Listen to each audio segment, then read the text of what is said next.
My friend told me to kill him if he ever knocked on my door. I thought he was joking at first. We were sitting in my kitchen at 2 a.m., lights off, drinking some coffee, because neither of us could sleep. He kept checking the windows like he was expecting something to be standing there. "If I ever show up at your place unannounced," he said, very calmly, "don't open the door."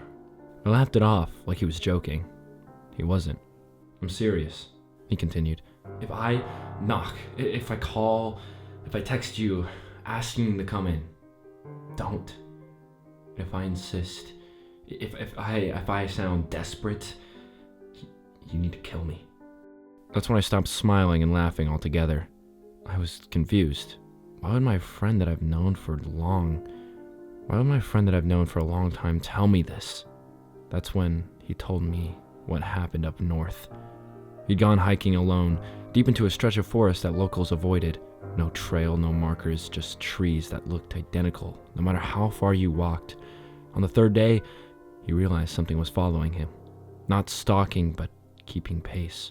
He'd stop, and it would stop. He'd walk, and it would walk. When he finally saw it, it was standing between two trees, half hidden, like it hadn't finished deciding what shape to be. It looked almost human. Almost. Too tall, arms a little too long, head tilted like it was listening for instructions.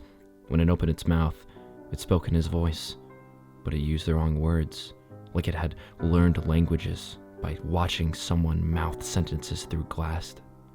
"Help me. I'm lost." My friend ran. That night it stood outside his tent, practiced. He said he could hear it, repeating his name over and over, changing the tone each time.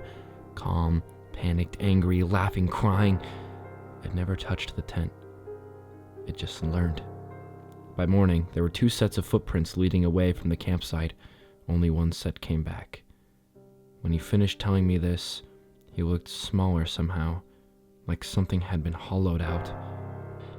It followed me home," he said. "Not right away, it waited. That's what they do." I told him he needed to sleep. I even asked him if he wanted to go to therapy. He grabbed my wrist hard enough to hurt. "If I come with you," he said, eyes wide, "it means it worked." He left before sunrise. 2 days later, he stopped answering his phone. A week later, I got a text from his number. "Can I crash at yours tonight?" No punctuation, no nickname. He had always used both.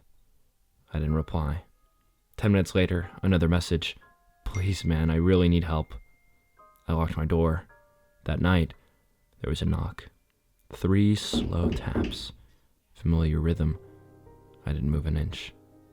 From the hallway outside my apartment, his voice called out, perfectly steady. "I know you're awake." I stayed silent. Something shifted on the other side of the door. A long breath, then softer. "I told you this would happen." The handle turned.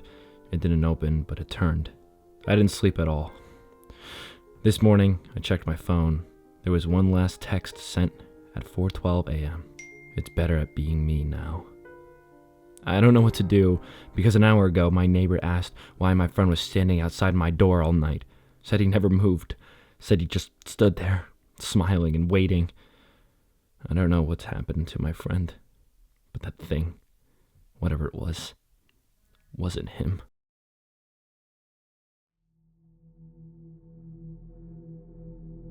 Keep your lights on. I closed my door and flipped the light switch. Darkness. After a long day, it was finally time to get some sleep. I knew the layout of my bedroom by heart, so I blindly walked over to where my bed should have been and collapsed onto it. I fell onto the carpet. The fall was so unexpected that I almost landed on my face. I barely reacted in time to put out my hands. Suddenly, filled with adrenaline from the fall, I jumped onto my feet and stumbled backwards. What? Where was my bed? Disoriented and panicking, I reached backwards to find my dresser. If I could touch that, I could find my way back to the light switch. My dresser wasn't there either. I swung around, reaching for something, anything, but found nothing. That was impossible. My room had furniture near almost every wall. My room was empty. Confused beyond belief and definitely not dreaming, I carefully shuffled to a wall and started running my hands along it. Soon, I found the door. I reached next to it for the light switch. The light switch wasn't there. What the hell was happening? Determined to find answers, I opened the door and stepped out. I turned on the hallway light and figured this out. I walked out onto the laminate floor and left the door open behind me. The light switch was at the far end, so I hugged the left wall as I felt my way forward. There was a foul smell in the hall, almost like rotten eggs.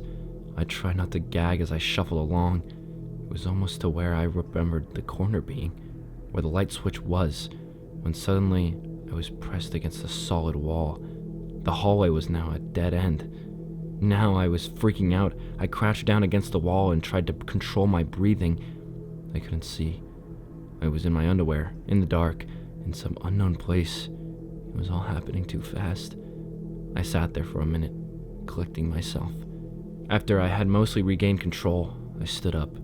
My best option was to go back to my room and check the rest of the hallways more thoroughly. I hugged the opposite side of the hall as I made my way back, making sure I didn't miss anything. The smell was getting stronger. Suddenly, I slipped in something wet and fell forward, landing on a huge pile of something squishy. The smell was coming from this pile, and I quickly jumped back, disgusted. It was some kind of wet trash, and it had gotten on me. I reached and shook my arms to fling it off. From my other room, down the hall, I heard a door creak open. There was another door in my room. "Honey?" a voice called. A chill went down my spine and I froze. That voice sounded exactly like my mother. My mother, who had been dead for 10 years. "Honey?" the voice repeated. "Where are you?" I didn't dare respond. That was not my mother. Fear crept in. "Are you okay?" the voice asked. It was getting louder, closer to the hallway. I stood still. My thoughts were racing and my body was paralyzed. "Are you out there, honey?" it asked. Something entered the hall. I heard a series of small clicking noises on the laminate floor as the thing slowly made its way towards me. "Honey, come out," the voice said. Horror seized me. The huge pile of trash was the only thing between me and whatever was coming. I was so afraid, I didn't even think. I stepped up onto the pile and tried to hide myself in it. Getting filthy was a small price to pay for safety. As I started to move aside the oddly shaped pieces, I found a roundish object. My hand brushed over it, and I felt a nose. I felt teeth and an open mouth. They were body parts. I had been touching body parts. I was digging into a pile of butchered corpses. I was so utterly terrified that I couldn't scream. My breath caught in my lungs. This may have saved me. The thing would have known where I was if I had. "Let me help you, honey," the voice said, the clicking of its footsteps getting louder and quicker. It was now halfway between me and the room. I had to hide. I tried to stop thinking about what I was burrowing into and continued to wedge myself deeper. "Don't worry, I'm here now," the voice said. It had almost reached the pile. Frantically, I squeezed the rest of my body into the pile. Soon I was completely covered and no part of me was visible. "Honey?" the voice said, moving around the pile. I held perfectly still, trying not to breathe. The smell was overpowering, and it took all of my willpower not to throw up. "It's just trash, not bodies," I thought over and over. "It's just trash." The clicking noise stopped directly next to the pile. Silence. Suddenly, I could feel body parts being moved around on the surface, right above my head. I had never been so scared in my life. I wanted to scream, to run, but I didn't move. Some kind of liquid from the dislodged body parts dripped down my face, across my nose and over my mouth.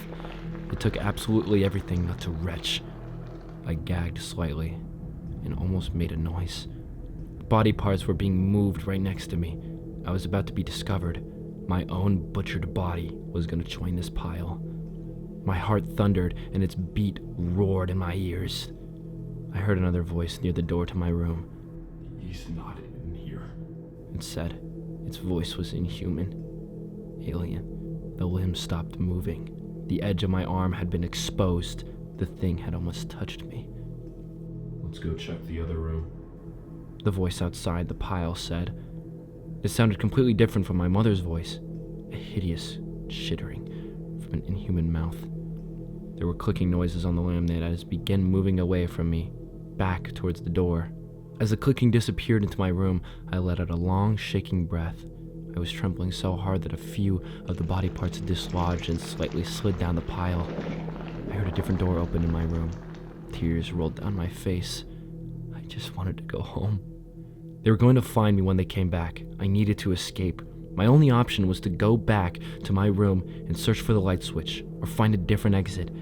Driven by fear and desperation, I dug myself out of the pile. I was covered in disgusting fluid from the corpses. I made my way around the pile and back to my room as quickly and quietly as I could. I listened at the door. I heard nothing. I stepped inside. Scared of my mind, I began blindly running, my hands along the wall, moving clockwise. I had to get out of here before they came back. "Honey, where are you?" the voice of my mother asked, somewhere in a different room behind me. I was sweating, shaking from fear and panic. My trembling hands flew up and down the halls as I searched frantically. "Is that you, honey?" the voice called. It was just outside the room. Absolute primal horror enveloped me and squeezed. Adrenaline flooded my body. I was almost running now as I clawed at the wall. I couldn't breathe. I couldn't think. "Don't run!" It was in the room. It was right behind me. I screamed in utter terror. At the last moment, my hand found a switch. I flipped it desperately, still screaming. The lights turned on. I could see, crying out. I raised my hand to defend myself as I spun around, but nothing was there. I was back in my room, my real room. My bed, my furniture, all of it. It was back, as if nothing had happened. I had escaped. I fell backwards against the wall and sank to the floor in shock. Looking down, I saw that I was covered in blood. I was too traumatized to react. I sat there for 20 minutes, weeping. I couldn't stop shaking as I held my face in my hands. Eventually, I got up, grabbed my phone off the nightstand, used the flashlight. I turned on every light in the house. Only then did I take a shower. All of this happened last night. I haven't slept since then. Even the darkness of closing my eyes brings terror. I only feel safe in the light.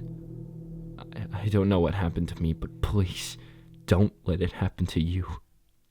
Keep your lights on.